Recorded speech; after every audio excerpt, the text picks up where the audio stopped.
বায়ুমণ্ডল কি এবং এর গুরুত্ব কি? পরমাণু বলতে কি বোঝায়? পৃথিবীর ঘূর্ণন বলতে কি বোঝায়? সভ্যতা বলতে কি বোঝানো হয়?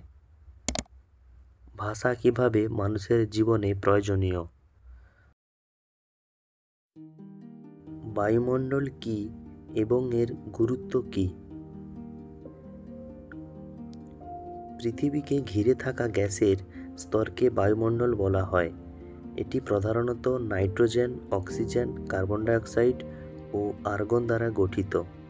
বায়ুমণ্ডল পৃথিবীর তাপমাত্রা নিয়ন্ত্রণ করে, যেমন সূর্যের ক্ষতিকর রশ্মি থেকে জীবজগৎকে রক্ষা করে এবং জীবনের জন্য প্রয়োজনীয় গ্যাস সরবরাহ করে। একেই বায়ুমণ্ডল বলা হয়।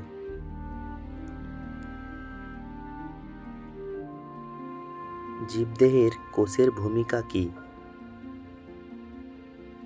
জীবদেহের গঠন ও কাজের মৌলিক একক হল কোষ। জীব একক কোষ দ্বারা গঠিত হতে পারে, যেমন অ্যামিবা, অথবা বহু কোষ নিয়ে গঠিত হতে পারে, যেমন মানুষ। জীবের সকল ক্রিয়া, পুষ্টি, বৃদ্ধি, প্রজনন, শ্বাস প্রশ্বাস কোষের মধ্যেই সংঘটিত হয়। এটিই হলো জীবদেহের কোষ।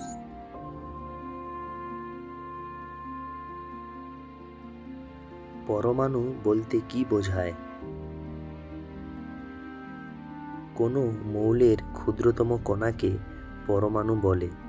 এটি রাসায়নিকভাবে অবিভাজ্য হলেও যৌগ গঠনের সময় যুক্ত হতে পারে, যেমন দুটি হাইড্রোজেন পরমাণু ও একটি অক্সিজেন পরমাণু মিলিয়ে জল ও H2O তৈরি হয়।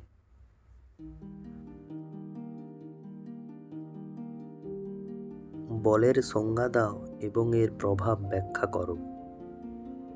কোনো বস্তুর উপর চাপ বা টান প্রয়োগ করলে যে প্রভাব সৃষ্টি হয় সেটিই বল।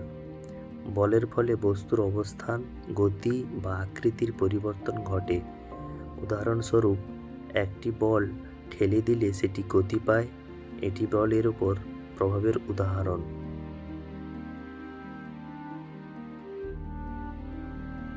পৃথিবীর ঘূর্ণন বলতে কি বোঝায়? পৃথিবী নিজ অক্ষের উত্তর পশ্চিম থেকে পূর্ব দিকে ঘোরে। এই প্রক্রিয়াটাকেই পৃথিবীর ঘূর্ণন বলা হয়। পৃথিবী একবার সম্পূর্ণ ঘূর্ণন সম্পন্ন করতে 24 ঘন্টা সময় নেয়, যার ফলে দিন ও রাত্রের অবতরণ ঘটে।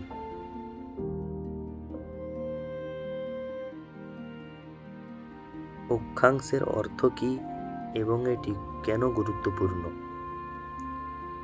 পৃথিবীর বিষুবরেখার সমান্তরাল কল্পিত বৃত্তগুলিকে অক্ষাংশ বলা হয়।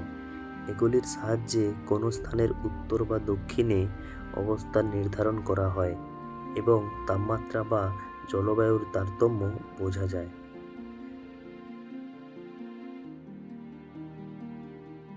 সভ্যতা বলতে কি বোঝানো হয়? মানব জীবনের সামাজিক, সাংস্কৃতিক, নৈতিক ও বৈজ্ঞানিক উন্নতির সমষ্টিকে সভ্যতা বলা হয়। সভ্যতার বিকাশের মাধ্যম হল মানুষ শিল্প, সাহিত্য, বিজ্ঞান ও নৈতিকতা সম্পর্কে সচেতন হয়ে ওঠা। একেই সভ্যতা বলতে বোঝানো হয়।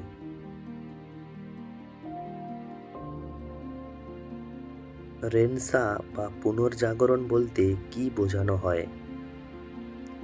রেনেসাঁ শব্দের অর্থ পুনর্জাগরণ। ইউরোপে মধ্যযুগের পর এক সময়ে বিজ্ঞান, সাহিত্য, শিল্প ও মানব চেতনার নতুন জাগরণ ঘটেছিল। এই নবজাগরণকেই রেনেসাঁ বলা হয়। এটি আধুনিক যুগের সূচনা করে।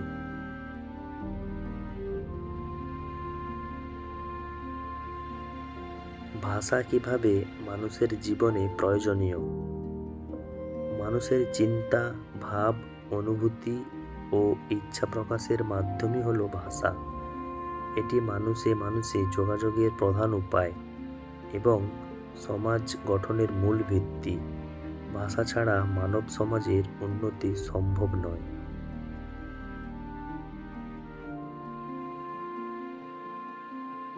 জ্যামিতির অর্থ কী এবং এটি কী নিয়ে আলোচনা করে? জ্যামিতি হলো গণিতের একটি শাখা যেখানে বিন্দু, রেখা, কোণ, ত্রিভুজ, বৃত্ত, আয়তন ও ক্ষেত্রফল নিয়ে অধ্যয়ন করা হয়। এটি আমাদের দৈনন্দিন জীবনের নির্মাণ, নকশা ও পরিমাপের কাজে গুরুত্বপূর্ণ ভূমিকা রাখে।